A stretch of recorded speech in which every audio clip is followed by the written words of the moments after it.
It was exactly this kind of high-powered boasting speech that grated on the farm pony's nerves in the first place, but she simply nodded. "I have indeed, sir.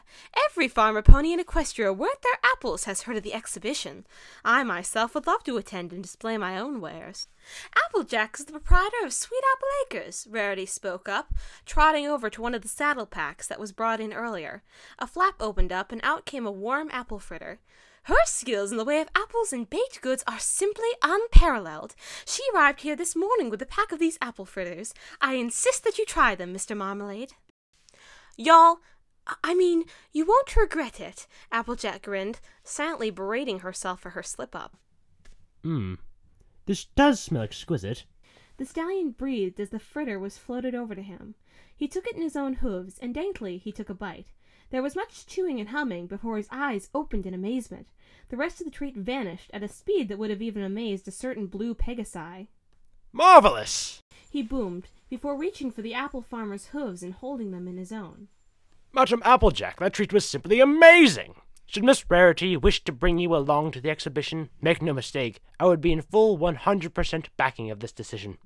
Why, I'll even rent out extra space for your own stand. Oh, so much to do!" The mares could only stare as the business pony paced the floor with an apparent excitement. "I have to call the management. Oh, I must simply inform the caterers, too. They'll have to be able to coordinate with your people. I wonder if the people next to us will lend us their spot. If not, I'll simply buy them out." He suddenly turned and galloped toward the door, any earlier intention of seeing dress designs now having fully blown away on the breeze. "I apologize, madams, but there's so much to do in order to properly prepare. I shall return when I have all the arrangements secured. Until then, toodaloo, my dears." "Toodaloo!" Rarity and Applejack echoed, waving their forehoofs with blank expressions on their faces. The boutique doors squeaked slightly from the stallion's hasty departure. A few seconds of silence passed before the two looked at each other. Slowly, the farmer's face evolved into a look of shock and disbelief, while the dressmakers turned to joy and pride. Did he just say, "Oh, Applejack!" There was more cringing and squeezing of the earth pony. "Darling, I'm so proud of you! You brought out your cultured side and you shone like a star. And now we're both going to be heading to the exhibition together!" There was a groan. I can't believe he actually invited me." "But of course he did, AJ. You made a glowing, exemplary impression on him, and he couldn't help but be swayed into sampling your wares. And now our next stop is one of the richest and influential conferences in all of Equestria, outside of—" "The gala, I know," came the drawl, back in full force.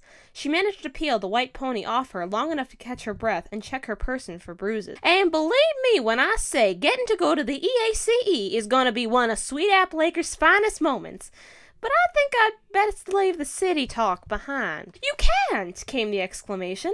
"Applejack, these are high-class ponies. They'll be expecting nothing less but the best from you. From both of us." Self-consciously, a hairbrush was levitated over, before it began combing at the unicorn's purple locks. "If you drop your culture training for even a second at the exhibition, we'll be sure to be chased out." "You can't be serious," the earth pony retorted, an eyebrow arched in disbelief. "Nothing like that ever happened at the gala." "Oh, we had far worse things to worry about that night," a roll of the eyes. "But that's beside the point. The reality of our situation is rather simple, if you must know." Applejack reached behind her to unhitch the element from around her neck, before looking at it. Slowly it dawned on her exactly what her friend meant. "You mean, since I talked to him like that—" Rarity nodded as she took the necklace back and put it away. "From now on, we are going to practice that voice, young lady. Mr. Marmalade will be certain to spread word far and wide about the impeccably cultured mistress known as Applejack that he met today at Carousel Boutique." She leveled a gaze at the blonde pony, who found herself sweating slightly at the prospect. "And you don't want to make a bad impression on your potential clientele at the exhibition, do you?" It was that moment, and truly then, that the full weight of what the simple country pony had gotten herself into sunk into her mind. "You mean to say I gotta talk like a full Manehattenite for the whole exhibition? From rooster's crow till cows come home?" "Darling, the exhibition runs for 3 whole days." 3 whole days?" Her green eyes widened with panic as her imagination ran away from her. 3 days of not getting herself kicked out of the convention. 3 days of talking to rich and mighty folks. 3 days of wearing makeup and dresses. 3 days away from her rightful spot at the farm. But worst of all, 3 days of speaking in a voice that was not her. I can't do it, Rarity. Y'all gotta believe me. I just can't do it.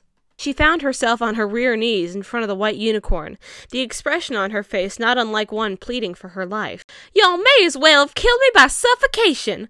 I can't possibly live a whole 3 days talking like I never left the city. There's no way.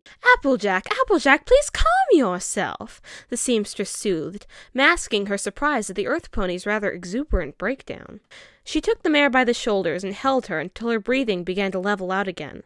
There was a minute or so of silence as the farmer released her panic and gained her senses again. It was only then that the unicorn spoke. That's why, starting from today, you and I will be practicing. We'll work with you and get you used to using your cultured voice more often. When the time comes, you'll be able to handle yourself at the EACE for all 3 days with ease.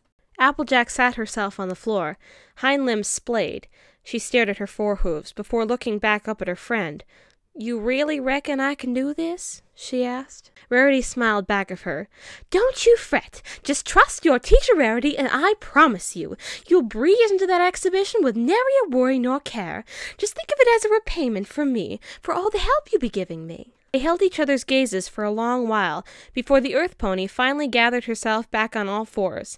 She looked back down at the shop floor in thoughtfulness before fixing the unicorn with a determined gaze. If y'all, if you really think so, then I'll trust in you. She could only give a pained smile as her friend favored her with a wide grin. And that's how it went for the following days leading up to the convention.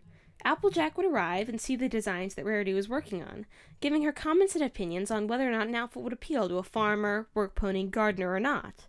And then, once they had decided on a good look for a suit or dress, all attention would shift to the orange filly herself, as they spent an hour having her speak in her sophisticated voice. So, Rarity exclaimed, seated at a tea table, a cup of Darjeeling levitating in front of her, how have things been going at the farm? Oh, they have been going quite well, Applejack replied, her eyes studying a biscotti cookie perched between her hooves. There was no trace of her farmhand drawl as she continued. Applebloom recently saw a number of missing planks from the side of the barn, and before she gained the attention of Big Macintosh or I, she set about repairing the damage herself. Ooh, such an industrious little filly. Indeed. She made no mention of it afterwards either, until I came in from the field and saw the fresh paint. She was afraid I'd be mad, but— She stopped as she noticed her companion was giving her a look. What? Did I slip up again? A hoof was pointed at her. You used one of your compound noun adverb shorthands again. The field is the proper usage. She sighed and leaned on the table, eyes redirected at her biscuit, before taking a big bite out of it and munching with her mouth open. "'Tis a little dry," she mumbled. The unicorn rolled her blue eyes. "It's a biscotti, dear. It's supposed to be dipped. And usually you only dip it in coffee. Now please, do mind your manners." The cowgirl groaned before sitting back upright and swallowing her cookie, taking a sip of tea right afterwards. She cleared her throat again and closed her eyes. "I do apologize for my momentary lapse in etiquette."